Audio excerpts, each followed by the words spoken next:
എല്ലാവരെയും മുൾമുനയിൽ നിർത്തി ഷൊർണൂർ റെയിൽവേ സ്റ്റേഷനിൽ യുവാവിന്റെ ആത്മഹത്യാ ഭീഷണി. വ്യാഴാഴ്ച രാത്രി 10 മണിയോടെയാണ് സംഭവത്തിന്റെ തുടക്കം. ഷൊർണൂർ റെയിൽവേ സ്റ്റേഷനിൽ ഒരാൾ ചാടി മരിക്കാൻ വേണ്ടിയിട്ട് അതിൻ്റെ മേലെ കയറിയുണ്ട്. ട്രെയിനൊക്കെ ഇവിടെ ബ്ലോക്കാക്കിയിട്ടൊക്കെ അതുകൊണ്ട് നിൽക്കണ് ഒരു ഇന്ത്യക്കാരനാ. ഇപ്പം ചാടും പറഞ്ഞിട്ട് 4 പുറം ഫയർഫോഴ്സും എല്ലാവരും ഉണ്ട്. വലയൊക്കെ വിരിച്ചിട്ട് നിൽക്കുന്നുണ്ട് താഴെ. അയാളെ ചാടണമില്ല, അതിനെ പിടിക്കണമില്ല. ആകെ ഇടങ്ങാറായി.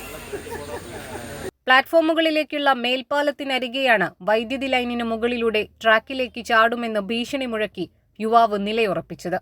യാത്രക്കാരും പോലീസും ഫയർഫോഴ്സുമൊക്കെ ഏറെ നേരം അനുനയിപ്പിക്കാൻ ശ്രമിച്ചുവെങ്കിലും വഴങ്ങിയില്ല. ഒടുവിൽ 11 മണിയോടെ അദ്ദേഹത്തെ കീഴ്പ്പെടുത്തി കസ്റ്റഡിയിലെടുത്തു. താഴെ വീണു അപകടത്തിൽപ്പെടാതിരിക്കാൻ വൈദ്യുതി ലൈൻ ഓഫ് ചെയ്യുകയും വലവിരിക്കുകയും ചെയ്തിരുന്നു. News desk 3 Max Live.